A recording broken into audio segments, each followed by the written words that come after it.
ડીસા અગ્નિકાંડ બાદ પાટણ તંત્ર ઊંઘમાંથી જાગ્યું અને 2 ગેરકાયદેસર ફટાકડાના ગોડાઉનને ઝડપી પાડ્યા છે। પરવાનગી વગર જ આ ગોડાઉનમાં ફટાકડાનો જથ્થો રાખવામાં આવ્યો હતો। 2 ગેરકાયદેસર ગોડાઉનમાં ફટાકડા ભરીને વેપાર કરવામાં આવતો હતો। રામનગરના સદારામ એસ્ટેટમાં આ ગોડાઉન ધમધમતા હતા તો મોડી રાત્રે એલસીબીએ મામલતદારની હાજરીમાં દરોડા પાડ્યા। ચંદ્રકાંત ઉર્ફે ચંદુ સામે વધુ તપાસ હાથ ધરાઈ છે।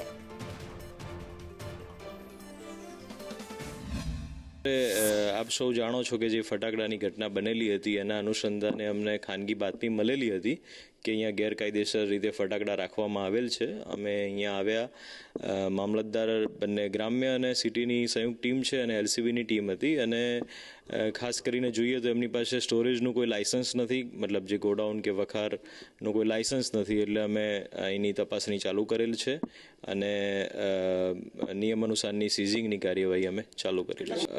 એમનું નામ ઠક્કર ચંદુભાઈ અને એમના ગોડાઉન 2 છે, એટલે બંને ગોડાઉનમાં એકમાં થોડો ઓછો છે અને આમાં થોડો વધારે સામાન છે। આમાં કાર્યવાહીમાં અમે સીઝિંગ અને સીલિંગની કાર્યવાહી કરીશું અને ત્યારબાદ આગળની કાર્યવાહી જે પણ હશે એ કરવામાં આવશે।